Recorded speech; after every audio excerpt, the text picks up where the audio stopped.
Hello, എല്ലാവർക്കും നമസ്കാരം. ഞാനിപ്പോൾ നിൽക്കുന്നത് നമ്മുടെ പത്തനംതിട്ട ജില്ലയിലെ ഒരു മനോഹരമായ വാട്ടർഫോൾസിലാണ്.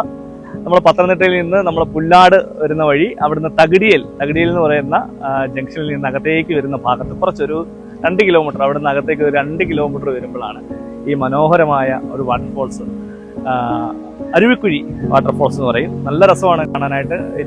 ഭയങ്കര റിസ്ക് ഒന്നുമില്ല. ഇതിൻ്റെ ഒത്തിരി താഴത്തേക്കുള്ള ഭാഗങ്ങളിലേക്ക് ഇറങ്ങി പോകാതിരുന്നാൽ മതി. റിസ്ക്കും കാര്യങ്ങളൊന്നുമില്ല. നല്ല മനോഹരമായ വാട്ടർഫോൾസ് ആണ്. നമുക്ക് അതിന്റെ കാഴ്ചകള്, വിശേഷങ്ങളൊക്കെ കാണാം. അതിന്റെ താഴത്തേക്ക്, ഈ കാണുന്ന ഭാഗത്തും താഴത്തേക്ക് നമുക്ക് ഇറങ്ങിപ്പോകാം. അതിന്റെ കാഴ്ചകളൊക്കെ കാണാം. അരുവിക്കുഴി വെള്ളച്ചാട്ടത്തെ ഏറ്റവും മനോഹരമാക്കുന്നത് ഈ ഒരു കാടിന്റെ പ്രതീതിയാണ്. കാടിന്റെ പ്രതീതി എന്ന് പറയാൻ പറ്റത്തില്ല, കാട് തന്നെയാണ്. കാട്ടിനുള്ളിലാണ് ഈ ഒരു വെള്ളച്ചാട്ടം സ്ഥിതി ചെയ്യുന്നത് എന്നുള്ളതാണ് ഇതിന്റെ ഒരു ഭംഗി കൂട്ടുന്നത്. നല്ല ശ്വാസം കിട്ടുന്ന ഒരു സ്ഥലം കൂടിയാണ് ഈ മേഖല. അധികം വിനോദസഞ്ചാരികളൊന്നും ഇവിടേക്ക് കടന്നു വന്നിട്ടില്ല എന്നുള്ളത് കൊണ്ട് തന്നെ ഇവിടം ഒരുപക്ഷെ ഒരു രഹസ്യ സ്വകാര്യ ഇടമെന്ന് വേണമെങ്കിൽ, അല്ലെങ്കിൽ ഒരു പ്രൈവറ്റ് പ്രോപ്പർട്ടി എന്ന് വേണമെങ്കിൽ നമുക്ക് പറയാം.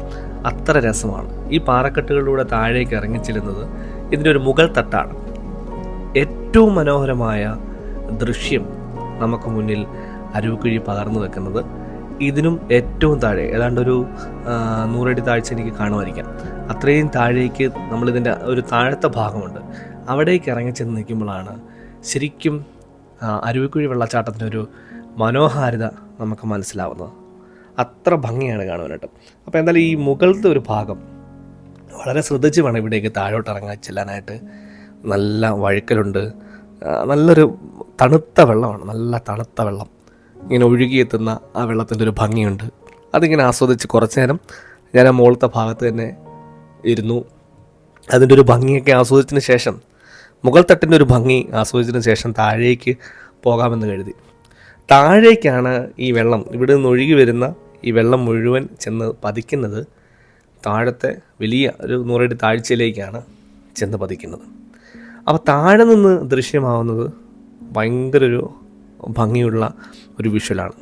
ഇത് ഈ കാണുന്ന താഴേക്ക് ഈ വെള്ളം ഇങ്ങനെ ഒഴുകിപ്പോയി ചെന്ന് പതിക്കുന്നത് അത്രയും താഴ്ചയിലേക്കാണ്. ആ ഒരു അതിരപ്പള്ളി വാഴച്ചാലിനോട് ഒന്ന് ചെറിയ രീതിയിൽ വേണമെങ്കിൽ ഒന്ന് സാമ്യപ്പെടുത്താവുന്ന തരത്തിലുള്ള ഒരു വ്യൂ ആണ് താഴെ ഭാഗത്ത് നമുക്ക് ലഭിക്കുക. ഈ ഗ്രാമീണ വിനോദസഞ്ചാരത്തിന് വലിയ സാധ്യതകളുള്ള ഒരു സ്ഥലം കൂടിയാണ് അരുവിക്കുഴി വെള്ളച്ചാട്ടം. പക്ഷേ വേണ്ട വിധത്തിൽ അതിനെ സർക്കാരുകൾ പ്രോത്സാഹിപ്പിക്കുന്നില്ല. പത്തനംതിട്ട ജില്ലയിലെ തിരുവല്ല താലൂക്കിൽ തോട്ടപ്പുഴശ്ശേരി പഞ്ചായത്തിലെ ഏറ്റവും ഉയർന്ന പ്രദേശവും താഴ്ന്ന പ്രദേശവും ഉൾക്കൊള്ളുന്നതാണ് ഈ അരുവിക്കുഴി വെള്ളച്ചാട്ടം.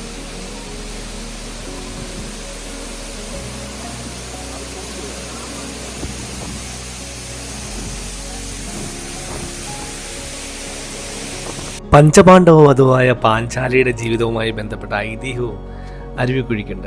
പുണ്യനദി പമ്പയുടെ തീരമേഖലയിലുള്ള ഈ പ്രദേശത്തിന് ചരിത്രം ഏറെയുണ്ട്. അരുവിക്കുഴി വിനോദസഞ്ചാരം നാൾക്ക് നാൾ പ്രോത്സാഹിപ്പിക്കപ്പെടും എന്ന് തന്നെയാണ് എൻ്റെ ഒരു വലിയ പ്രതീക്ഷ. കാരണം ഇത്ര മനോഹരമായ ഭംഗിയുള്ള ഒരിടം ആളുകൾക്ക് കാണുവാനായിട്ട് തുറന്നു നൽകുക തന്നെ വേണം. പത്തനംതിട്ട ജില്ലയിലെ കോഴഞ്ചേരി ടൗണിൽ നിന്ന് 11 കിലോമീറ്റർ ദൂരെയാണ് ഈ മനോഹരമായ വെള്ളച്ചാട്ടം. അപ്പോൾ എല്ലാവരും ഇവിടെ സന്ദർശിക്കുക, ആസ്വദിക്കുക പ്രകൃതിയുടെ ഭംഗി.